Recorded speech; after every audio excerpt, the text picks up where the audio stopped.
constituency because of what happened.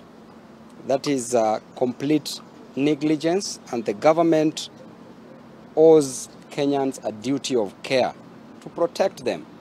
And therefore, the government is directly liable, or can also be vicariously liable to what happened to Kenyans in Embakasi East constituency. It is quite shameful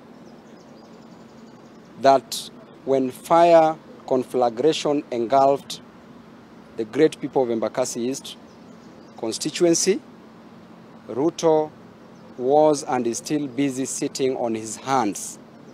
It is shameful that people lack houses in Embakasi East constituency, and the president is leaving the country, going to another country to fight for the interest of a foreign nation. It is shameful that people don't have food to eat in Embakasi East constituency, clothes to put on in Embakasi East constituency, while the president is running away from this challenge instead of facing this challenge. They did lie to us that they would bring some money, financial support when Rigathi visited the area within 1 hour after his visit, but up to date, there's nothing that has been done. Are these people not Kenyans?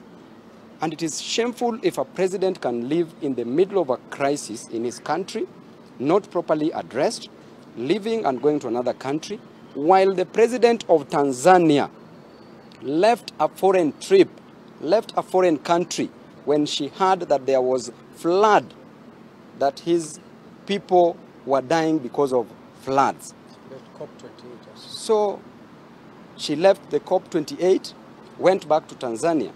In our case, the president is leaving, running away from his country, running away from the challenge, running away from the hustlers. Do we really have a president, or we have a resident?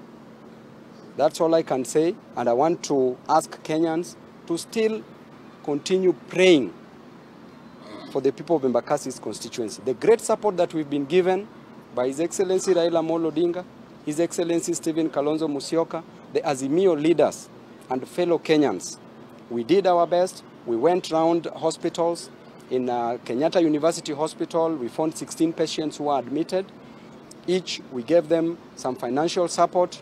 In Kenyatta National Hospital, we got 34 who are still admitted. We gave them financial support as Azimio. And then there are 49 who are IDPs at Embakasi Social Hall. We gave them financial support. There are those whom we've not sorted yet, who went to different, to be accommodated by their relatives. We have your money. We are going to send this money. We are working on the final list. And I believe that by God's grace, we shall help the great people of Embakasi East constituency.